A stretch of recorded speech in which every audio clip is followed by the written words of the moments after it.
प्रणाम मेरे प्यारे दोस्तों। यहाँ एक प्रश्न पूछा है, वो प्रश्न साधकों के लिए, अनहद नाद साधना करने वाले उनके लिए जरूरी है, मंत्र साधना करने वाले हैं उनके लिए जरूरी है। मंत्र से जुड़े हैं, अनहद नाद से जुड़े हैं, इनके लिए जरूरी है। इसे आप समझ लेंगे, ठीक है, और तभी वीडियो देखेंगे। आप साधक हैं तब भी वीडियो देखें, और आप संसारी हैं और कहीं मंत्र के चक्कर में पड़ गए तो ये वीडियो जरूर देखें। ये आपके लिए ही है, ठीक है। अब मैं आपको बताता हूं। प्रश्न है कि गुरुदेव मैं मंत्र जाप कर रहा हूं और रात को सोने से पहले मैं 1.5 घंटे मंत्र जाप करता हूं और 1.5 घंटे मंत्र जाप करने के बाद सो जाता हूं और सुबह जब उठता हूं तो वही मंत्र मेरे दिमाग में चल रहा होता है, मगर मुझे कोई परमात्मा प्राप्त नहीं हुआ है। जैसे आप बताते हैं अपने वीडियो में, ऐसा मेरे साथ कहीं कुछ नहीं घट रहा। आज भी काम वासना परेशान करती है, आज भी क्रोध आता है, सब कुछ वैसा ही है। हाँ, नींद डिस्टर्ब हो गई है बहुत बुरी तरह। अब मैं कैसे मंत्र को आगे ले जाऊं?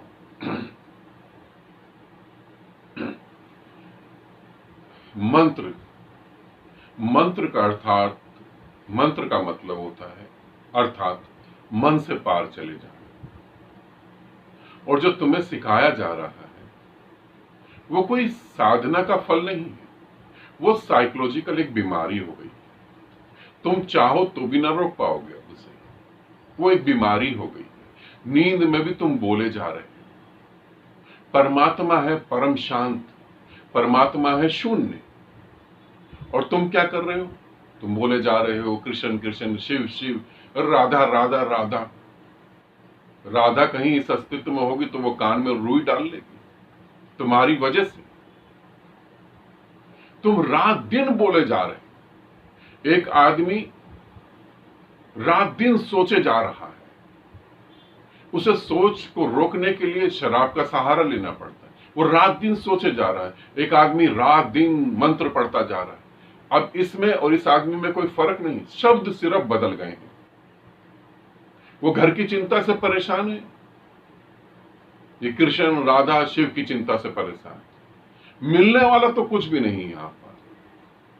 मानसिक संतुलन बिगड़ जाएगा, पूरी तरह से बिगड़ जाएगा। आप करो, आप रात को भी नहीं ढंग से सो पाओगे, आप दिन को ढंग से जाग भी नहीं पाओगे। कोई तुमसे बात कर रहा होगा, अंदर वही चल रहा होगा, तेजी से बात सही से सुन नहीं पाओ, चीजें समझ नहीं पाओ।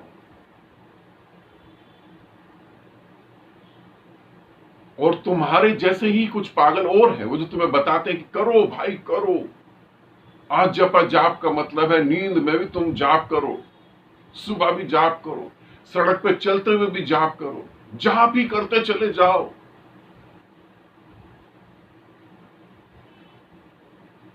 ये जाप करते करते परमात्मा नहीं मिलता है, ये तो पहली सीढ़ी है। ये पहली सीढ़ी है, इसके आगे भी पड़ाव हैं बहुत सारे।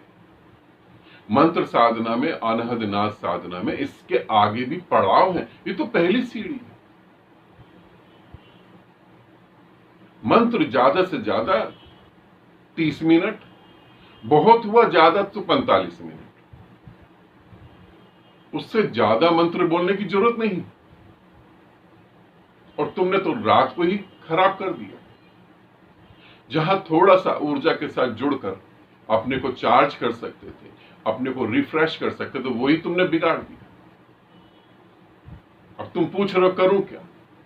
यदि मेरी बात मानो तो सब कुछ छोड़ दो पूरी तरह से।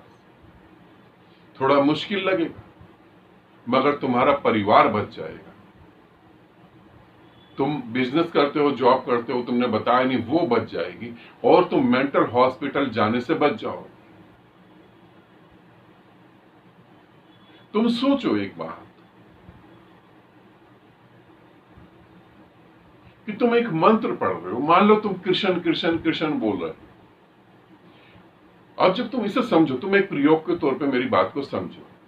मुझे उम्मीद है पूरी 101% मेरी बात को समझ नहीं पाओगे, फिर मैं कोशिश कर रहा हूं। तुम एक बात को समझो, तुम कृष्ण कृष्ण कृष्ण कृष्ण बोले जा रहे हो कंटिन्यू, खाना खा रहे हो तो भी कृष्ण, नहाने जा रहे हो तो भी कृष्ण, किससे बात करो तो भी कृष्ण, कृष्ण कृष्ण बोले ही जा रहे हो। अब अचानक समझो तुम्हारे सामने कृष्ण आ गए, और वो आए कैसे? वो तुम्हारे सामने आ गए एक जीन्स और टी शर्ट पहनकर, ना कोई मोर मुकुट, ना कोई बांसुरी। कृष्ण है भाई, कोई भी रूप धर के आ सकता है। वो तुम्हारे सामने आ गए, और तुम्हारी स्थिति एक साधु ने भी देखी, साधु नहीं कहूंगा, एक लुटेरे ने देखी, एक ठग ने देख ली, एक आध्यात्मिक गवार ने देख ली। अब वो गवार ने क्या करा? धोती पहनी, कुछ उल्टा सीधा कुर्ता पहना, मोर मुकुट बांध लिया और बांसुरी लेके आ गया, और तुमको देख के मुस्कुराया। तुमको देख के वो कृष्ण भी मुस्कुरा रहा है और ये कृष्ण भी मुस्कुरा रहा है। तुम किसके पास जाओगे? तुम किसके पास जाओ? 101% तुम अपनी कल्पना के आधार पर उस चोर उचक्के के पास चले जाओ। कभी परमात्मा एक ही रूप में बार बार आता है, कभी एक ही रूप में बार बार आता है। एक बहुत बड़े वृक्ष पे अनंत पत्ते लगे हों, उन सभी पत्तों के एक दूसरे से मैच करोगे तो पता लगेगा एक दूसरे से पत्ते मैच नहीं करते हैं। लगता है सभी पत्ते एक जैसे हैं, सभी पत्ते एक जैसे नहीं होते। परमात्मा जिस रंग रूप में प्रकट हुआ, दोबारा उस रंग रूप में कभी प्रकट होता ही नहीं। फिर तुम्हारी दशा क्या? तुम कहां जाओगे? फिर तुम इन चोर उचक्कों के हाथ पड़ोगे, और ये चोर उचक्के क्या करेंगे? कहेंगे अब हम आशीर्वाद दे रहे हैं, जाओ तुम्हारा कल्याण हो जाए। इनको स्वयं आशीर्वाद कहीं से नहीं मिल रहा, ये क्या आशीर्वाद देंगे? मानसिक रूप से तुम बीमार हो गए हो, बचना चाहो तो सब कुछ छोड़ो बिल्कुल। और ध्यान रखो, आज की डेट में कृष्ण कहो, शिव कहो, राधा कहो, कुछ भी कहो, ये कोई फिजिकल फॉर्म में नहीं है, इनका कोई फिजिकल अस्तित्व नहीं है, ये परम शून्य है। और यदि तुम्हें परम शून्य के साथ एक होना है तो तुम्हें शून्य होना पड़े। ये बड़बड़ बड़बड़ करती हुई मशीन, तो दिमाग तुम्हारा खराब है, उसे रोकना पड़े। ये मंत्र नहीं होता है कि ग्रंथों से ले लिया, कि किसी से सुन लिया,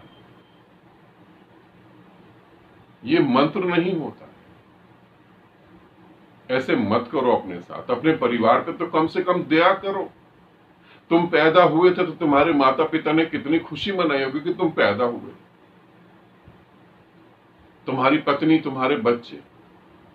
तुम जब पागल हो जाओगे, लोग तुम्हें पत्थर मारेंगे, तब ये गुरु तुम्हारे साथ कहीं खड़े नहीं होंगे। फिर तुम्हारा परिवार कैसे दुखी और परेशान होगा। थोड़ा सा अपने परिवार की तरफ देखो। मर रहे होगे तो ये गुरु गंगा जल पिलाने तुम्हारे पास नहीं आएंगे, तुम्हारा परिवार ही तुम्हारी देखभाल करेगा। इसे ध्यान रखना।